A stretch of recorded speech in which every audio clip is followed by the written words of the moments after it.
Okay. Greetings.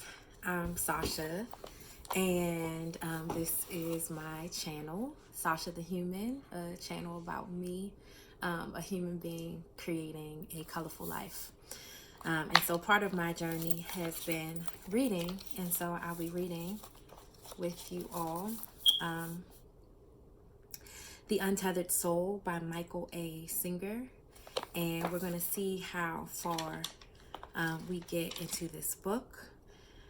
This book came recommended to me by a few different people. I tend to believe that, 2 or 3 witnesses is enough to confirm, when something is for you. And so a good friend of mine recommended it to me, and then it came back to my recollection, and then maybe not even a month after, my therapist mentioned it in one of our sessions. And so I've had it for about a year, and I've just been afraid to open it. And so I'm expecting to really be pricked, and that's one thing that I'm looking forward to. And so I'm going to read it here, and I will come back and read it until it's complete. Actually, let me get my voice recorder on.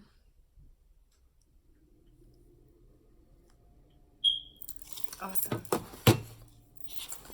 All right. The Untethered Soul, The Journey Beyond Yourself by Michael A. Singer. Lots of accolades and reflections by some of your favorites. Dedicated to the masters. May we all join that list. Introduction. This above all, to thine own self be true, and it must follow, as the night the day, thou canst not then be false to any man. William Shakespeare. Shakespeare's age-honored words, spoken by Polonius to his son Laertes in Act 1 of Hamlet, sound so clear and unambiguous. They tell us that to maintain honest relations with others, we must first be true to ourselves. Yet, if Laertes were to be totally honest with himself, he would realize that his father may as well have told him to catch the wind. After all, to which self are we to be true? Is it the one that shows up when we're in a bad mood, or the one that is present when we feel humbled by our mistakes? Is it the one who speaks from the dark recesses of the heart when we're depressed or upset, or the one that appears during those fleeting moments when life seems so fanciful and light? From these questions, we see that the concept of self may turn out to be a bit more elusive than initially presumed. Perhaps if Laertes could have turned to traditional psychology, it would have shed some light on the subject. Freud, 1927, the father of psychology, divided the psyche into 3 parts: the id, the ego, and the superego. He saw the id as our primal, animal nature, the superego as the judgment system that society has instilled within us, and the ego as our representative to the outside world that struggles to maintain a balance between the other 2 powerful forces. But this certainly would not have helped young Laertes. After all, to which of these conflicting forces are we to be true? Again, we see that things are not always as simple as they seem. If we dare to look past the surface of the term self, questions arise that many people would rather not ask. Are the many aspects of my being all equally part of myself? Or is there only one of me? And if so, which, where, how, why? Amen. In the following chapters, we will undertake a journey of exploration of self, but we will not do so in a traditional manner. We will neither call upon the experts in psychology nor upon the great philosophers. We will not argue and choose between time-honored religious views or resort to statistically supported surveys of people's opinions. We will instead turn to a single source that has phenomenal direct knowledge on the subject. We will turn to one expert who, for every moment of every day of their life, has been collecting the data necessary to finally put this great inquiry to rest. And that expert is you. But before you get too excited or decide that you're not up to the task, first be clear that we're not after your views or opinions on the subject. Neither are we interested in what books you have read, classes you have taken, nor seminars you have attended. We are only interested in your intuitive experience of what it is like to be you. We are not looking for your knowledge. We are seeking your direct experience. You see, you can't fail at this because yourself is what you are, at all times and in all places. We simply need to sort it out. After all, it can get quite confusing in there. The chapters of this book are nothing but mirrors for seeing yourself from different angles. And though the journey we are about to embark on is an inner one, it will draw upon every aspect of your life. The only requirement asked of you is the willingness to honestly look at yourself in the most natural, intuitive manner. Remember, if we are seeking the root of self, what we are seeking is you. As you read through these pages, you will find that you know much more than you thought you did about some very deep subjects. The fact is, you already know how to find yourself. You have just gotten distracted and disoriented. Once refocused, you will realize that you not only have the ability to find yourself, you have the ability to free yourself. Whether you choose to do so or not is entirely up to you. But upon completion of your journey through these chapters, there will be no more confusion, no more lack of empowerment, and no more blaming others. You will know exactly what must be done, and should you choose to devote yourself to the ongoing journey of self-realization, you will develop a tremendous sense of respect for who you really are. It is only then that you will come to appreciate the full depth of meaning in the advice. This above all, to thine own self be true. Part 1, Awakening Consciousness. I feel like I'm in front of my kindergarten class. I don't have a kindergarten class. Chapter 1, The Voice Inside Your Head. Shoot, I can't remember her name. What is her name? Darn, here she comes. What is it? Sally? Sue? She just told me yesterday. What's the matter with me? This is going to be embarrassing. In case you haven't noticed, you have a mental dialogue going on inside your head that never stops. It just keeps going and going. Have you ever wondered why it talks in there? How does it decide what to say and when to say it? How much of what it says turns out to be true? How much of what it says is even important? And if right now you are hearing, I don't know what you're talking about. I don't have any voice inside my head. That's the voice we're talking about. If you're smart, you'll take the time to step back, examine this voice, and get to know it better. The problem is, you're too close to be objective. You have to step back and watch it converse. While you're driving, you hear internal conversations like, wasn't I supposed to call Fred? I should have. Oh my God, I can't believe I forgot. He's going to be so mad. He may never talk to me again. Maybe I should stop and call him right now. No, I don't want to stop the car right now. Notice that the voice takes both sides of the conversation. It doesn't care which side it takes, just as long as it gets to keep on talking. When you're tired and trying to sleep, it's the voice inside your head that says, what am I doing? I can't go to sleep yet. I forgot to call Fred. I remembered in the car, but I didn't call. If I don't call now, oh wait, it's too late. I shouldn't call him now. I don't even know why I thought about it. I need to fall asleep. Oh shoot, now I can't fall asleep. I'm not tired anymore, but I have a big day tomorrow and I have to get up early. No wonder why you can't sleep.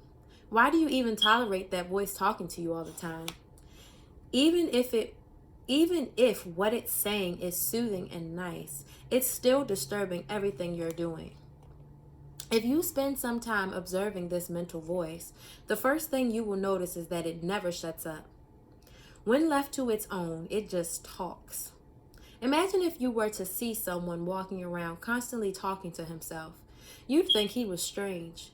You'd wonder, if he's the one who's talking and he's the one who's listening, he obviously knows what's going to be said before he says it. So what's the point? The same is true for the voice inside your head.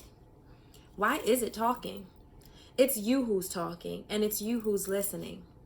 And when the voice argues with itself, who is it arguing with? Who could possibly win? It gets very confusing. Just listen. I think I should get married. No, you're not ready. You'll be sorry. But I love him. Oh, come on. You felt that way about Tom. What if you had married him? If you watch carefully, you'll see that it's just trying to find a comfortable place to rest. It will change sides in a moment if that seems to help, and it doesn't even quiet down when it finds out that it's wrong. It simply adjusts its viewpoint and keeps on going. If you pay attention, these mental patterns will become obvious to you. It's actually a shocking realization when you first notice that your mind is constantly talking. You might even try to yell at it in a feeble attempt to shut it up. But then you realize that that's the voice yelling at the voice. Shut up! I want to go to sleep. Why do you have to talk all the time? Obviously, you can't shut it up that way. The best way to free yourself from this incessant chatter is to step back and view it objectively. Just view the voice as a vocalizing mechanism that is capable of making it appear like someone is in there talking to you. Don't think about it, just notice it. No matter what the voice is saying, it's all the same. It doesn't matter if it's saying nice things or mean things, worldly things or spiritual things. It doesn't matter because it's still just a voice talking inside your head. In fact, the only way to get your distance from this voice is to stop differentiating what it's saying. Stop feeling that one thing it says to you and the other thing it says is not you. If you're hearing it talk, it's obviously not you. You are the one who hears the voice. You are the one who notices that it's talking. You do hear it when it talks, don't you? Make it say hello right now. Say it over and over a few times. Now shout it inside. Can you hear yourself saying hello inside? Of course you can. That was crazy. That was weird. Oh man, don't get lost. There is a voice talking, and there is you who notices the voice talking. The problem is that it's easy to notice the voice saying hello, but it's difficult to see that no matter what the voice says, it is still just a voice talking and you listening. There is absolutely nothing that voice can say that is more you than anything else it says. Suppose you were looking at 3 objects, a flower pot, a photograph, and a book, and were then asked, which of these objects is you? You'd say, none of them. I'm the one who's looking at what you're putting in front of me. It doesn't matter what you put in front of me. It's always going to be me looking at it. You see, it's an act of a subject perceiving various objects. This is also true of hearing the voice inside. It doesn't make any difference what it's saying. You're the one who is aware of it. As long as you think that one thing it's saying is you, but the other thing it's saying is not you, you've lost your objectivity. You may want to think of yourself as the part that says the nice things, but that's still the voice talking. You may like what it says, but it's not you. There's nothing more important to true growth than realizing that you are not the voice of the mind. You are the one who hears it. If you don't understand this, you will try to figure out which of the many things the voice says is really you. People go through so many changes in the name of trying to find myself.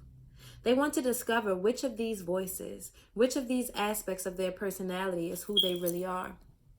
The answer is simple: none of them. If you watch it objectively, you will come to see that much of what the voice says is meaningless. Most of the talking is just a waste of time and energy. The truth is that most of life will unfold in accordance with forces far outside your control, regardless of what your mind says about it. It's like sitting down at night deciding whether you want the sun to come up in the morning.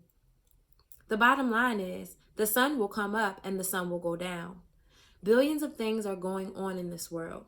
You can think about it all you want, but life is still going to keep on happening. In fact, your thoughts have far less impact on this world than you would like to think. If you're willing to be objective and watch all your thoughts, you will see that the vast majority of them have no relevance. They have no effect on anything or anybody except you. They are simply making you feel better or worse about what is going on now, what has gone on in the past, or what might go on in the future. If you spend your time hoping that it doesn't rain tomorrow, you are wasting your time. Your thoughts don't change the rain. You will someday come to see that there is no use for the incessant internal chatter, and there is no reason to constantly attempt to figure everything out. Eventually, you will see that the real cause of problems is not life itself. It's the commotion the mind makes about life that really causes problems. Now, this raises a serious question. If so much of what the voice says is meaningless and unnecessary, then why does it even exist? The secret to answering this question lies in understanding why it says what it says when it says it. For example, in some cases, the mental voice talks for the same reason that a tea kettle whistles. That is, there's a buildup of energy inside that needs to be released. If you watch objectively, you will see that when there's a buildup of nervous, fearful, or desire-based energies inside, the voice becomes extremely active. This is easy to see when you are angry with someone and you feel like telling them off. Just watch how many times the inner voice tells them off before you even see them. When energy builds up inside, you want to do something about it. That voice talks because you're not okay inside, and talking releases energy. You will notice, however, that even when you're not particularly bothered by something, it still talks. When you're walking down the street, it says things like, "Look at that dog, it's a Labrador. Hey, there's another dog in that car. He looks a lot like my first dog, Shadow. Whoa, there's an old Oldsmobile. It's got Alaska plates. You don't see many of those down here." It is actually narrating the world for you. But why do you need this? You already see what's happening outside. How does it help to repeat it to yourself through the mental voice? You should examine this very closely. With a simple glance, you instantly take in the tremendous detail of whatever you're looking at. If you see a tree, you effortlessly see the branches, the leaves, and the flowering buds. Why then do you have to verbalize what you have already seen? Look at that dogwood. The green leaves are so beautiful against the white flowers. Look how many flowers there are. Wow, it's so full. What you'll see if you study this carefully is that the narration makes you feel more comfortable with the world around you. Like backseat driving, it makes you feel as though things are more in your control. You actually feel like you have some relationship with them. A tree is no longer just a tree in the world that has nothing to do with you. It is a tree that you saw, labeled, and judged. By verbalizing it mentally, you brought that initial direct experience of the world into the realm of your thoughts. There it becomes integrated with your other thoughts, such as those making up your value system and historical experience. Take a moment to examine the difference between your experience of the outside world and your interactions with the mental world. When you're just thinking, you're free to create whatever thoughts you want in your mind, and these thoughts are expressed through the voice. You are very accustomed to settling into the playground of the mind and creating and manipulating thoughts.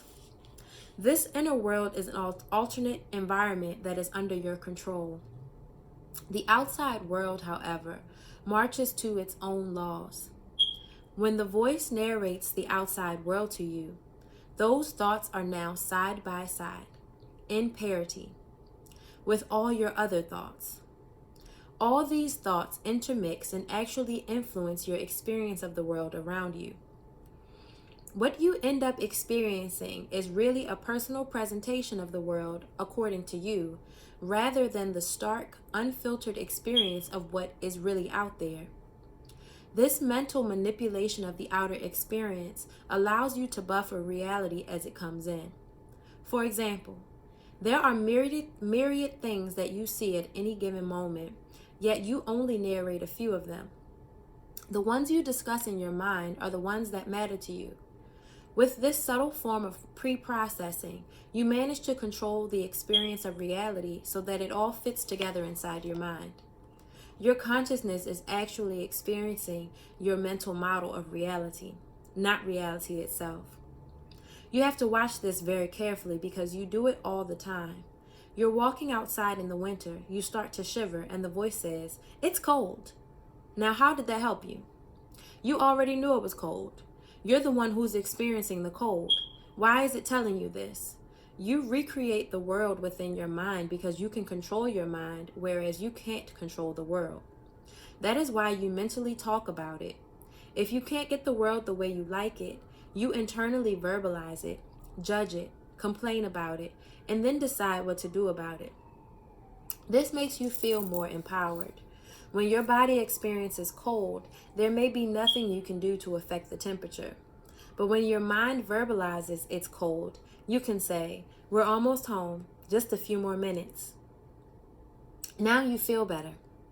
In the thought world, there's always something you can do to control the experience.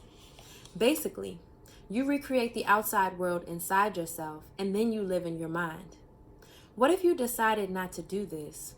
If you decide not to narrate and instead just consciously observe the world, you will feel more open and exposed.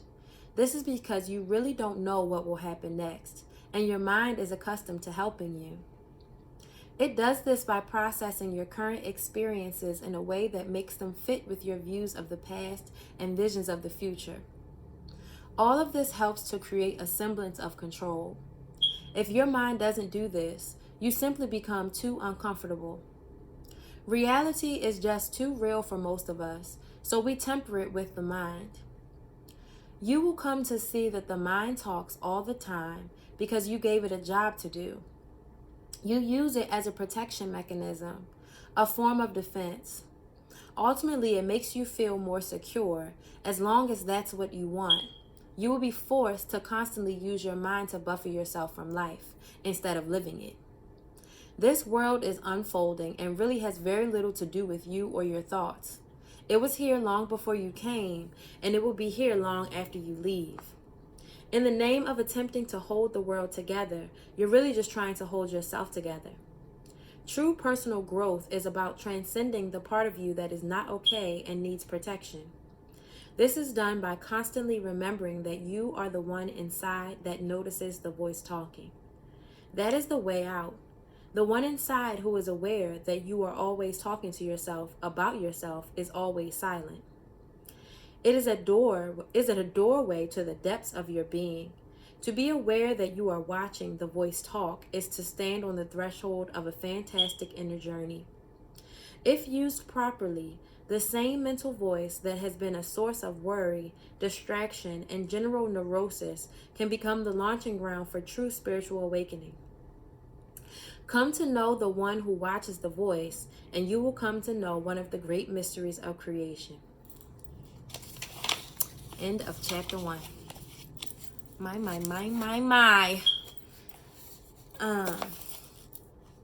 Wow. I know why I jumped on the opportunity to read this book. You know, I am a person that definitely witnesses myself talking to myself all the time. And on my spiritual journey, I find myself asking the question, who's speaking? That's definitely something that I experience. And which voice should I listen to? And what I took from this reading was I had such eerie feelings while reading it, because I was witnessing the voice like talking to me, right? When I stumbled in my reading, I'm just like, oh, these people don't think I can't read. I'm not about to re-record this. Like, that's not what I'm doing. That's not a thing. And so I simultaneously was asking myself, okay, like, do I look crazy? Do I look stupid? Why am I doing this? How is this going to be received? And then I'm also hearing the voice inside my head answer those questions. I'm doing this because, I'm choosing to show up in this way. I'm choosing to offer myself in this way to this platform, and to this world. And then the same experience of like, okay, all right, be quiet, all of y'all, please, because we're reading right now and we need to focus and we need to understand. And as I've been in this practice of reading out loud to myself, it's something that I haven't really been able to do, or haven't chosen to do as an adult since learning how to read, many moons ago. Once I was told that I needed to read inside my head, because smart people don't need to read out loud, and so in unlearning that and giving myself the gift of reading out loud, remembering that I really love to read out loud, number one, and number two, I've been knocking them down, like the books. I've been reading multiple books per week, like I used to do as a child. And another thing that's kind of coming up for me in that practice is how still and quiet the mind has to be the listener and the speaker, and it's not the voice inside my head, but it's the voice that's outside of me. And that's such a different experience, to be able to quiet my mind enough to hear what I am saying and to read it, and be in that shared experience and to read for comprehension. Because I lost my ability to read for comprehension out loud. I feel like I've had to get quiet, like, oh, I need silence. And so it's been such a journey. And so I'm excited to continue reading. I am curious though, if this book will answer the question about intuition, because that's a question that immediately popped into my mind. It's like, again, on my journey toward discernment and to my spiritual ascension, being able to recognize when my intuition is speaking. And sometimes my intuition speaks to me as that little voice inside my head. Sometimes it speaks to me as the sensations in my gut. And so I'm curious, as I continue to read, if that will be directly be addressed, because that is something that I'm constantly teasing out in all wisdom that I take in. Is this wisdom in alignment with what I already believe? And not to say that I'm not willing to expand my beliefs, but there are certain things that I'm not willing to shift or move, because I understand them to be true and they serve me. And so that is something I'm curious about. I'm gonna have to chew on that first chapter and see. So when we come back, I'm going to be in chapter 2. I'm curious to hear about what came up for you as a listener. Leave it in the comments, please and thank you. And be well. Peace to you.